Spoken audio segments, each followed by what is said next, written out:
Hi, I'm David McKay, and I'll be reading three poems by Elske Kampen, which I've translated from the Frisian. The title of the first poem is Sea and Stone.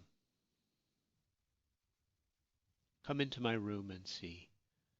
I am not there. My cardigan, still body warm, is draped over the chair.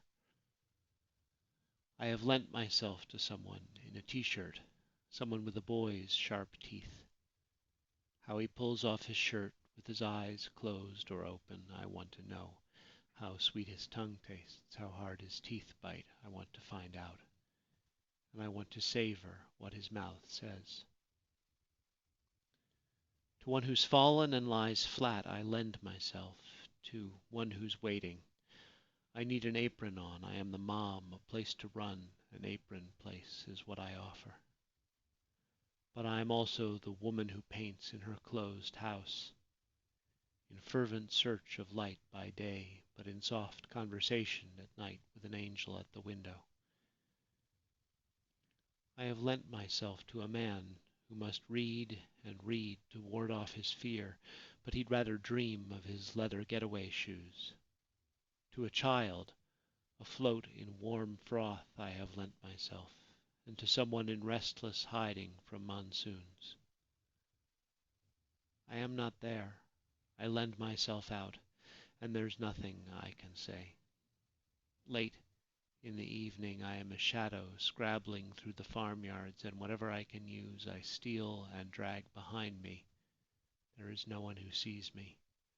A thief, a parasite I am, with my hands full, with both hands full. Come into my room and see. I am not there. My cardigan, still body warm, is draped over the chair. Between sea and stone am I, and there I search.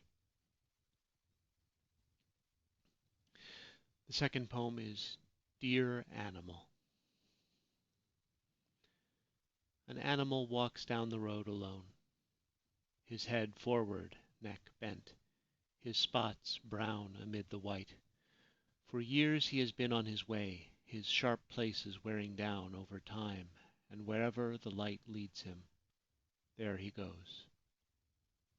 His paws know where that is, they recognize it by soil and water, avoiding brick and city. The evening cold rising tells him what time of the year it is, but this noticing reaches no further than his knees. He has the friendly step of an old man who is picking a cautious path among children and toys. Your heart goes out to him the way he walks, the endless drifting that propels him, the things he must build up under his spotty skin. Dear, forbearing animal. He sees, samples, and ruminates on everything. Eating, he crosses the border between him and the world, and so gradually becomes the things he sees around him. Carries along an ever heavier load of knowledge. You can stop him, trap him, feed him, and adoringly stroke his angular head. You can pet him and talk to him till he lies down beside you, but what rises from straw is an animal again, every time. Finds a road, starts walking.